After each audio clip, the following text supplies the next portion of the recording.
El analista político de Chile, Guillermo Holtzman, a quien le doy la más cordial bienvenida. ¿Cómo está, Guillermo? Muy buenos días, saludos desde Perú. ¿Qué tal, Carmen? Un agrado poder saludarte y poder compartir con ustedes. Igualmente, Guillermo, tan importante este foro político y económico, representa aproximadamente 90% del PIB mundial y el 80% también en cuanto a los comercios. A ver, ¿qué podríamos decir de esta cumbre que tiene muchos retos de fondo? A ver, la reunión previa que hubo entre Xi Jinping y Joe Biden, que tuvo a Taiwán como un punto sensible. Ahora, la invasión rusa en Ucrania, está Sergei Lavrov como representante de Vladimir Putin. Incluso también quien ha tenido participación a través de una videoconferencia ha sido Volodymyr Zelensky, el presidente ucraniano. Efectivamente, una cumbre que es muy relevante, primero porque son las economías más poderosas del mundo y segundo porque se produce una reunión muy esperada entre el presidente de China y el de Estados Unidos, quienes se conocen hace mucho tiempo, y esta reunión es una expresión de la voluntad de ambos en torno primero, a la violencia a nivel global. No desean que ese escalamiento pueda involucrar armamento nuclear. Sí quieren efectivamente colocar su voluntad para poder bajar la incertidumbre a nivel global que impacta negativamente en el comercio mundial, y eso es uno de los temas que se ha tratado en este G20, pero también dejan una esperanza en términos de que es posible construir una hoja de ruta, al menos está a la disposición para ello, que permita colocar fin a la guerra en Ucrania. Esto significa simplemente un alto al fuego para luego negociar todo lo que está detrás de este conflicto.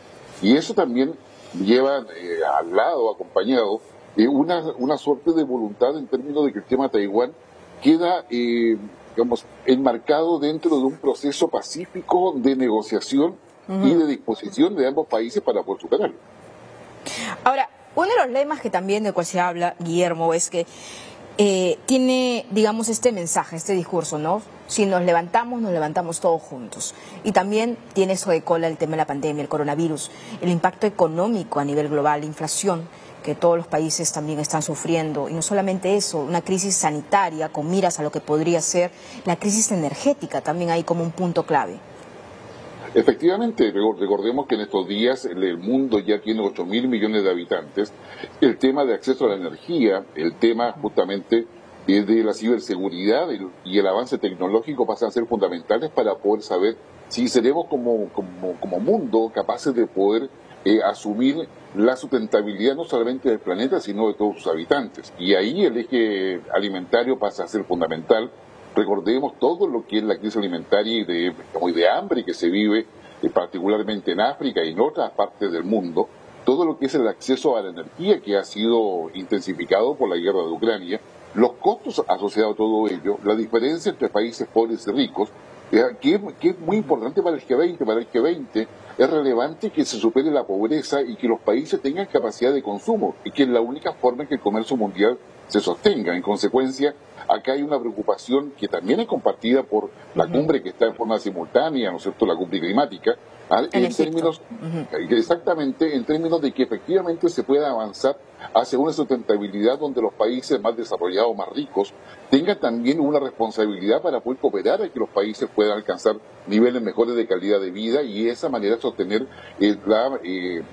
a toda la humanidad en términos que sean al menos dignos y que al menos les dé esperanza. Son entonces cuestiones que hoy día están entre lo que es la esperanza, aquellas cosas de percepción, de emoción, de sentimiento, y aquellas cosas concretas que son necesarios poder acordar. Y por eso la reunión entre Xi Jinping y Joe Biden era tan relevante, para saber qué voluntad tenían ellos de poder abrir el espacio de negociación, superar ellos sus diferencias y encontrar justamente un camino que sea plausible para todos. Por supuesto, siempre van a haber diferencias, la voluntad política es ahí un factor determinante, un componente tan indispensable para las negociaciones. Guillermo, tú has mencionado algo tan indispensable en estos momentos, que es la COP27, que es una cumbre también de cambio climático que se desarrolla paralelamente.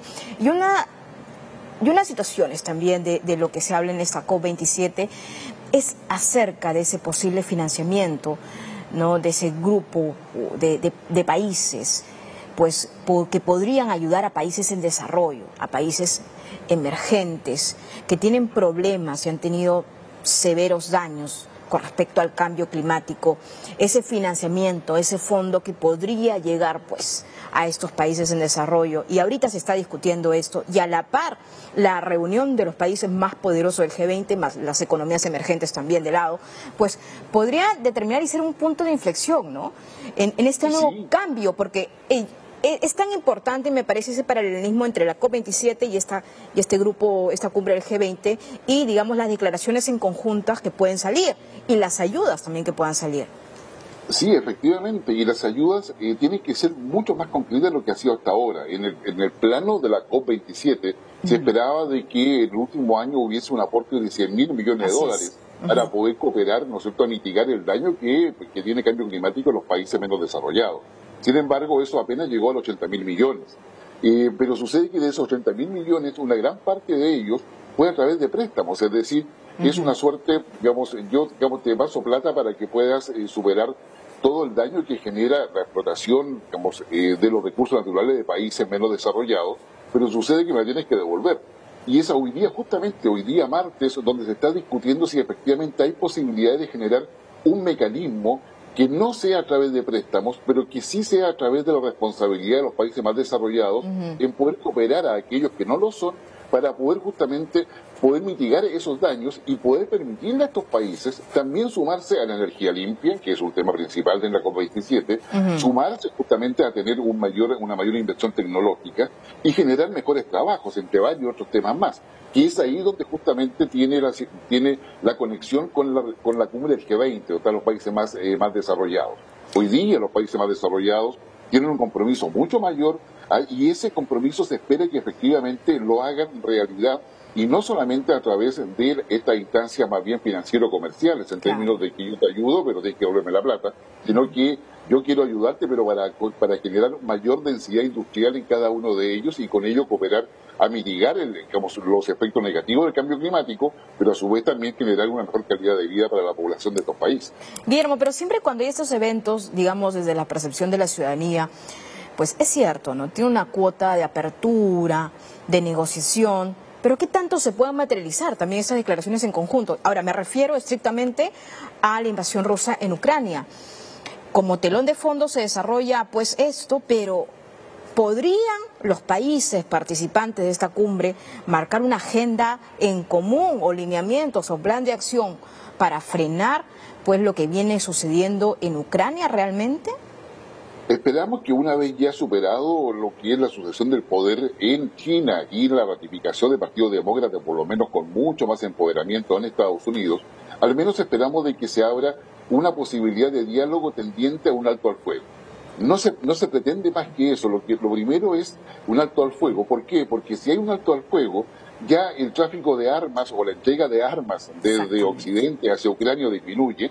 Digamos, en segundo lugar, es posible desplegar otro tipo de ayudas más allá de la militar y luego empezar a pensar y negociar cómo sería la reconstrucción de Ucrania, qué va a pasar con los terrenos ocupados por parte de Rusia. Entonces yo creo que el punto, digamos, más concreto que abre la posibilidad del diálogo entre los presidentes de China y Estados Unidos es que hay una voluntad de los países desarrollados de colocar un alto al fuego, en condiciones que probablemente no todos vamos a estar de acuerdo, pero sin lugar a dudas va a ser ese un punto importante, y es ahí es que vamos a ver si efectivamente este diálogo entre los dos presidentes de la potencia más grande del mundo logra darle sentido y llevarla a una cosa concreta. De hecho, de esta conversación, que fue una conversación, yo diría, muy formal, muy diplomática, va a haber un seguimiento tanto de China como de parte de Estados Unidos, al punto tal que Estados Unidos va a enviar a su secretario de Estado, a su ministro de Relaciones Exteriores, a Beijing para hacer un seguimiento y poder ir avanzando justamente en una hoja de ruta que sea mucho más concreta y que de alguna forma descomprima la presión energética y alimentaria que ha derivado de la crisis en Ucrania. Ahora, también la importancia de las relaciones bilaterales, ¿no? Hemos tenido ya la antesala de Joe Biden con Xi Jinping, pero también en las últimas horas se ha desarrollado esta reunión entre Emmanuel Macron y también el presidente de China, Xi Jinping. Tan importante este espacio que significa la cumbre G20, me parece que ese es el punto a destacar de estas cumbres tan importantes que ahora se desarrolla ahora en Indonesia, en Bali. Exactamente, digamos, lo que está pasando en Indonesia, donde no solamente está Macron, sino que hay incluso al presidente Alberto Fernández de Sí. Argentina, al cual tú dabas cuenta de lo que le había sucedido. Digamos, y al final una serie de otros líderes que han ido a conversar con Xi Jinping, pero tampoco debemos dejar pasar el viaje especial que hizo el canciller alemán a China. Exactamente, Es decir, y que generó mucho debate, mucho cuestionamiento. ¿Qué haces ahí? Le dijeron.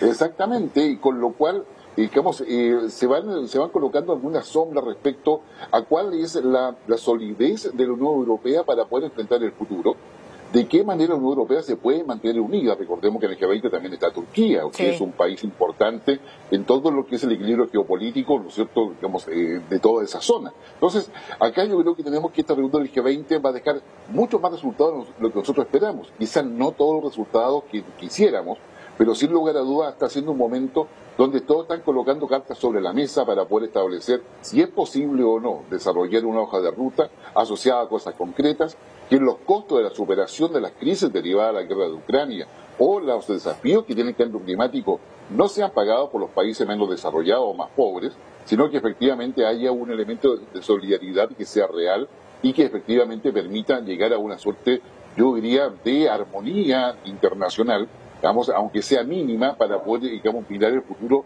con mayor esperanza y con menos incertidumbre y con menos riesgo. Bueno, sí, y a propósito de lo que acabas de comentar, Guillermo, pues ya el presidente de Argentina se encuentra mejor, ya retoma pues sus actividades en esta cumbre tan importante, pero también hay que señalar que Sergei Lavrov fue llevado también a un hospital.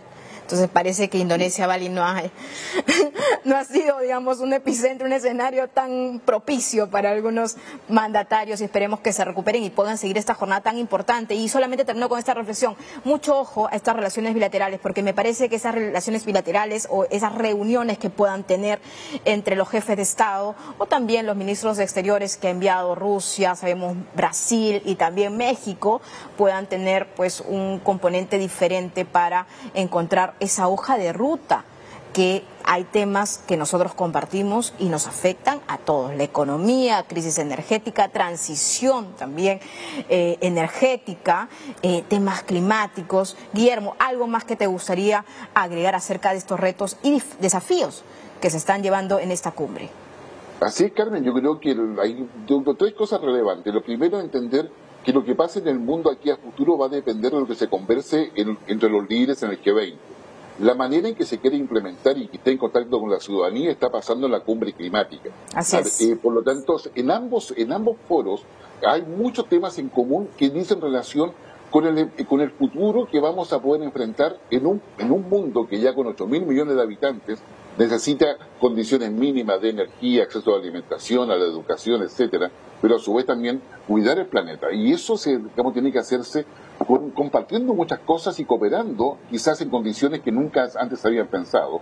Y significa colocar, yo diría, a una prueba la economía. La economía tiene que ser capaz de avanzar en un camino sustentable, sin exclusiones, pero con una capacidad de poder entregar herramientas para que todos puedan alcanzar los niveles de satisfacción que cada país necesita y que cada persona requiere.